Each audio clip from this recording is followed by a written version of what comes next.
안녕하세요 부티풀 구독자 여러분, 부티풀의 새로운 코너 원픽 리포트입니다. 많은 관심 부탁드립니다.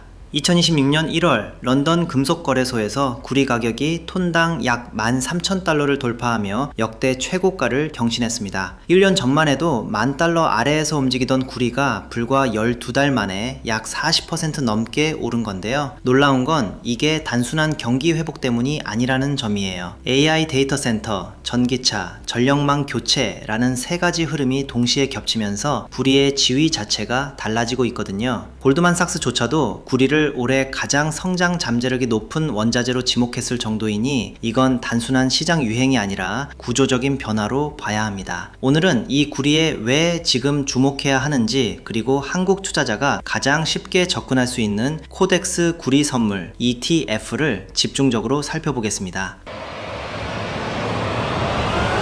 원픽 리포트.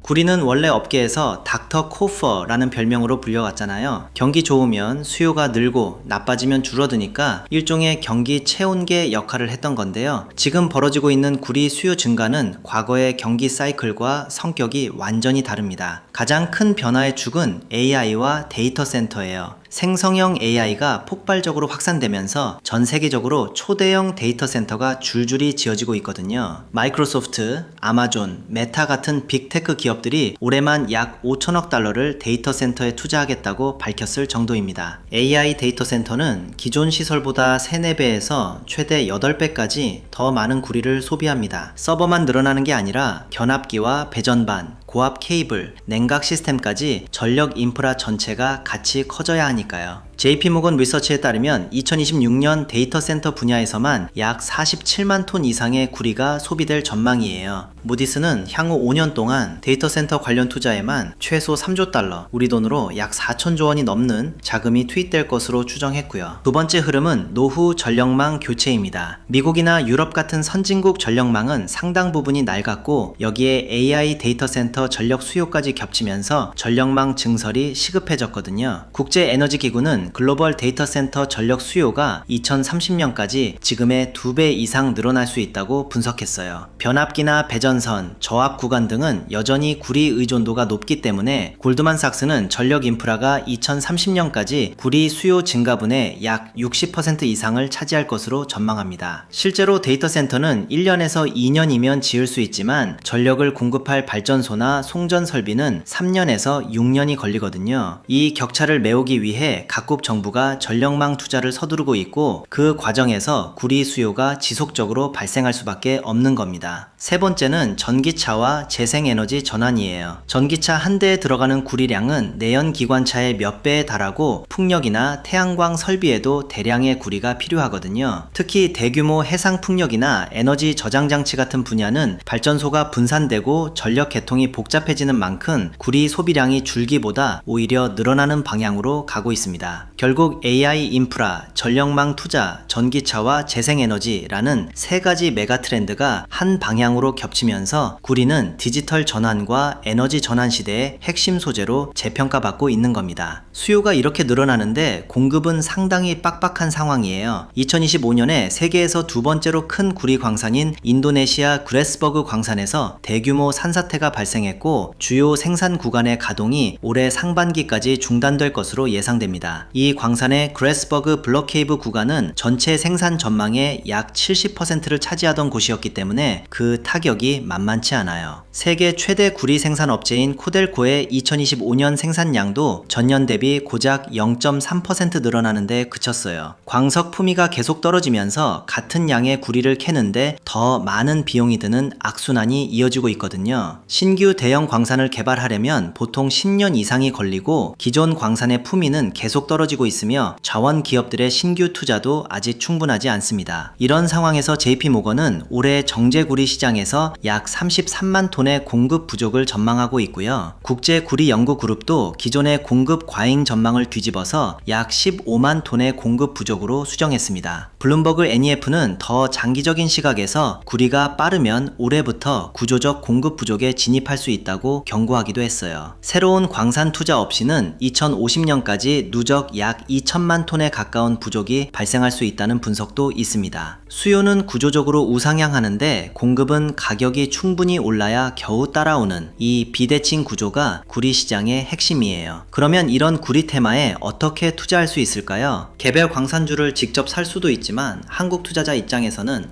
환율 리스크나 기업 고유의 사고, 정보 비대칭 같은 문제가 있잖아요. 그래서 오늘 소개할 상품이 삼성자산운용의 코덱스 구리 선물 ETF입니다. 종목 코드는 138910이고 2011년 3월에 상장됐어요. 기초지수는 S&P GSCI North American Copper Index의 토탈 리턴 버전으로 코맥스에서 거래되는 구리 선물 가격을 따라가는 상품이에요. 총 보수는 연 약 0.7% 수준이고 시가총액은 약 270억 원대입니다. 52주 최고가는 약 만원 부근, 52주 최저가는 약 7천원 부근에서 형성되고 있고요. 참고로 이 상품은 선물의 60% 이상 투자하는 파생형 ETF로 분류되기 때문에 일반 주식형 ETF와는 과세 방식이 다릅니다. 매매 차익에 대해 배당 소득세가 적용되고 보유기간 과세 방식이니 이 부분도 체크해 두시면 좋겠어요.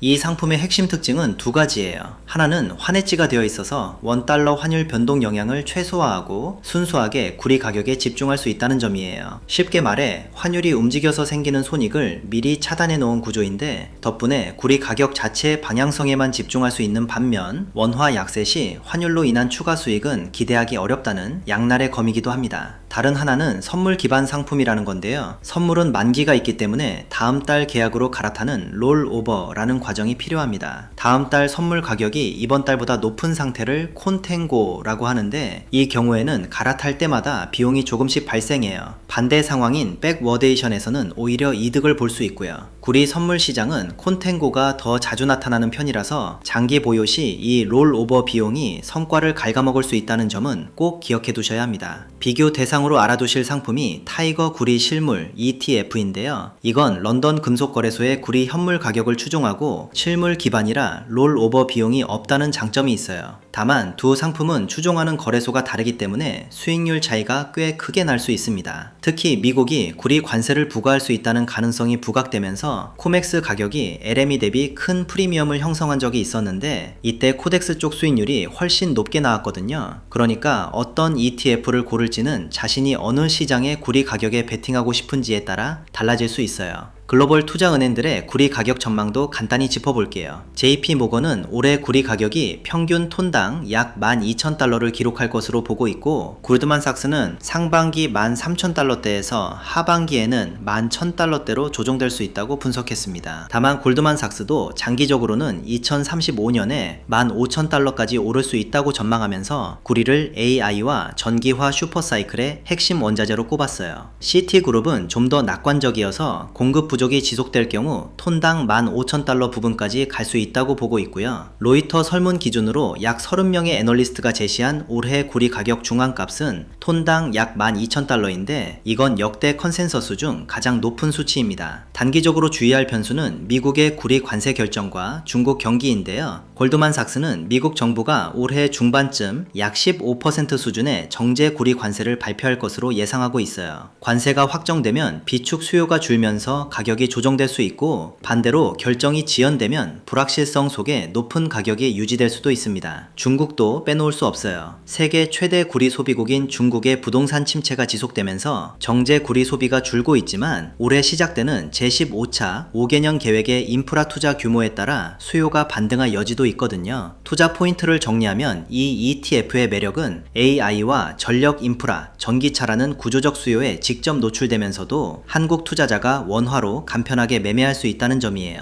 리스크로는 글로벌 경기 둔화, 구리 대체재 확산, 롤오버 비용, 달러 강세, 미국 관세 정책 변화 등이 있고요. 무엇보다 과거 수익률이 미래를 보장하지 않는다는 건 원자재 투자에서 특히 중요한 원칙입니다.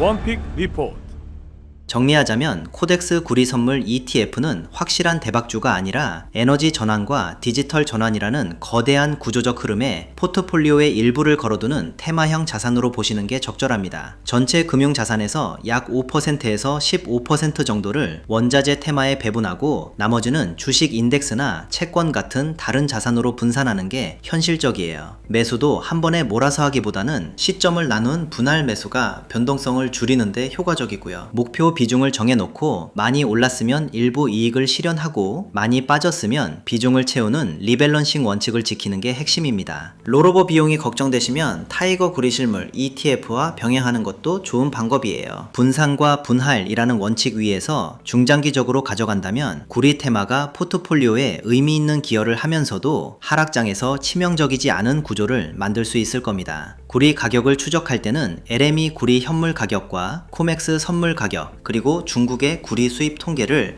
꾸준히 모니터링 하시는 게 좋고요. 미국 상무부의 관세 관련 발표 일정과 연준의 금리 결정도 구리 가격에 직접적인 영향을 주는 변수이니 이 두 가지도 놓치지 마시길 바랍니다. 본 영상은 투자 권유가 아니며 투자에 대한 최종 판단과 책임은 시청자 본인에게 있습니다.